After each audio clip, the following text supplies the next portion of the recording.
Assalamualaikum warahmatullahi wabarakatuh. Perkenalkan, nama saya Muhammad Nurdin Alfani, NIM 04030421 dari Prodi Manajemen Dakwah, Fakultas Dakwah dan Komunikasi. Assalamualaikum warahmatullahi wabarakatuh. Perkenalkan, nama saya Muhammad Daniel Latif dengan nomor NIM 040304210065.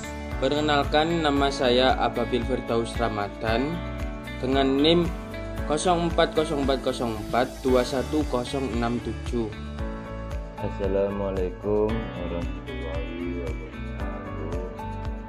Nama saya Ahmad Fadil Khalidin, NIM 868 kelas D2.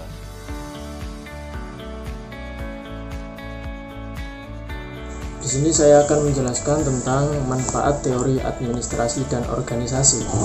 Nah, apa sih teori administrasi dan organisasi itu? Nah, di sini saya akan menjelaskan teori organisasi adalah teori yang berusaha memahami dan mempelajari sebagaimana organisasi bisa mencapai tujuan bersama yang diinginkan secara efektif dan efisien. Nah, alasan mengapa teori organisasi itu penting, karena dengan mempelajari teori administrasi dan organisasi, seseorang akan lebih bisa memahami organisasi, memahami bagaimana ia harus menempatkan diri ketika ia berada di dalam suatu ikatan organisasi. Nah, karena di dalam organisasi tersebut terdapat beberapa aspek pendukung guna memenuhi tujuan bersama sekumpulan orang yang terikat di dalamnya, serta visi misi yang akan dicapai dalam suatu organisasi tersebut. Nah, intinya dalam teori organisasi dan administrasi itu menjelaskan bagaimana sesuatu tujuan, sesuatu capaian itu harus dicapai dengan bersama-sama, tidak dengan individualis. Karena apa? Dalam organisasi prinsipnya itu harus bekerja sama-sama. Entah itu bagaimana nanti bagian-bagian yang harus dibagi, itu terserah nanti skill-skill pada masing-masing orang-orang tertentu, namun tujuan tetap bersama.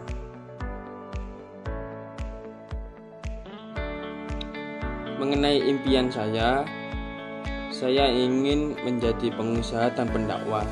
Maksud dari pengusaha yaitu saya ingin jadi pengusaha entah makanan atau minuman, ataupun mempunyai usaha di bidang lain, EO atau dan lain-lain seperti itu. Kalau pendakwah, saya ingin mempunyai yayasan atau menjadi wadah tempat anak-anak itu untuk mengkaji agama Islam. Impian saya yaitu karena saya kuliah di manajemen dakwah, tentunya saya ingin memanfaatkan ilmu yang telah saya pelajari di jurusan ini, yaitu ingin menjadi wirausahawan yang sukses dan banyak menciptakan lapangan pekerjaan sehingga bisa bermanfaat untuk banyak orang. Impian saya untuk sekarang dan untuk kedepannya, saya ingin banget melanjutkan ke jenjang S2, syukur-syukur bisa sampai S3.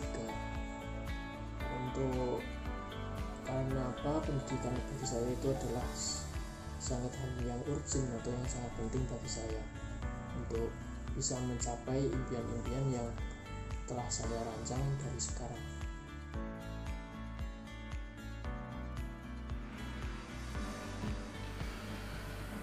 وَارْزُقْهُم مِّنَ الثَّمَرَاتِ لَعَلَّهُمْ يَشْكُرُونَ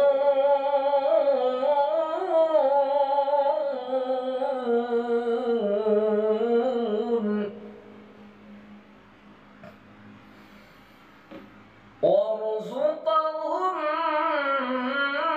مِّنَ الثَّمَرَاتِ لَعَلَّهُمْ يَشْكُرُونَ.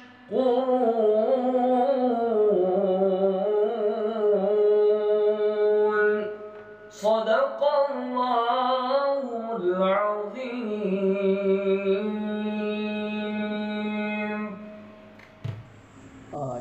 semua sih bisa menjadi apapun yang mereka inginkan, namun perlu diperhatikan bagaimana caranya untuk bisa mencapai ke titik seperti itu. Semua itu pasti bakal butuh proses, semua itu pasti butuh belajar yang sungguh-sungguh. Mungkin sekarang belum bisa menjadi apa-apa, belum bisa menjadi kebanggaan atau bisa berprestasi. Mungkin untuk kedepannya bisa kita asah lebih giat lagi, bisa kita tingkatkan lebih lagi, karena siapapun bisa menjadi apapun, tapi dengan cara tidak dengan cara bagaimanapun. Cara berproseslah seperti orang-orang yang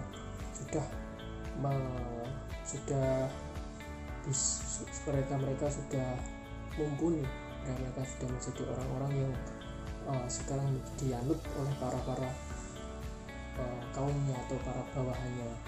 Nah, itu kita bisa mencontoh bagaimana proses beliau, contohnya seperti Pak Ilham sendiri, bagaimana dia berproses sampai bisa di titik seperti ini. Itu tidaklah mudah, karena perjuangan seorang lelaki itu, apalagi menjadi mahasiswa sekarang, tidaklah mudah. Karena sekarang mahasiswa yang musuhnya itu tidak hanya orang-orang sekitar, namun juga gengsi mereka sendiri. Untuk itu, ketika Anda ingin potong ke tukang cukur, sebelumnya cukurlah dulu gengsi kamu. Sekian, terima kasih. Salah satu tokoh atau yang saya idolakan di Indonesia adalah Yusuf Hamka.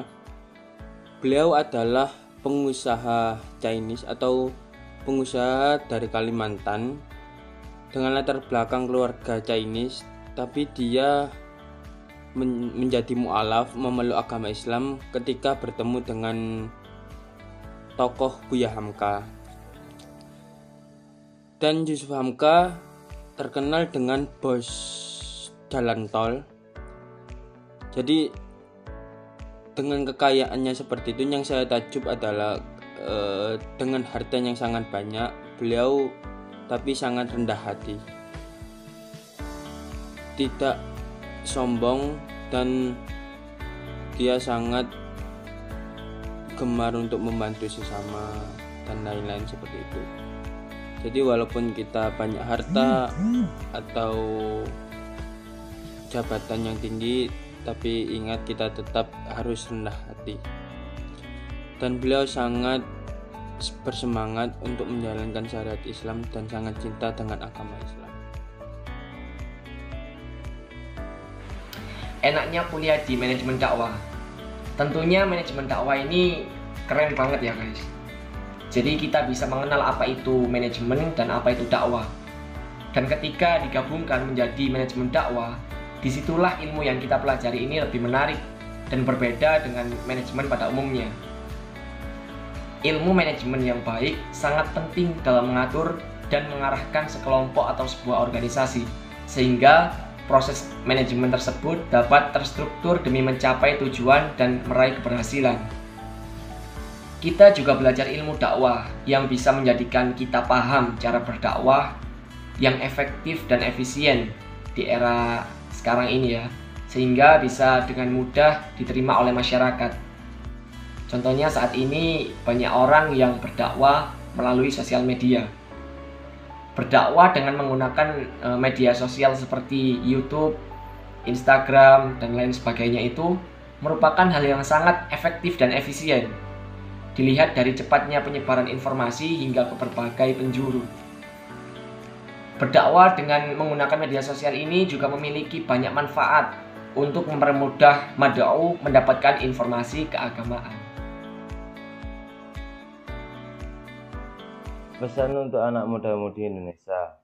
Dunia digital sekarang sudah menjadi hal yang penting, sering digunakan dari situasi masa muda.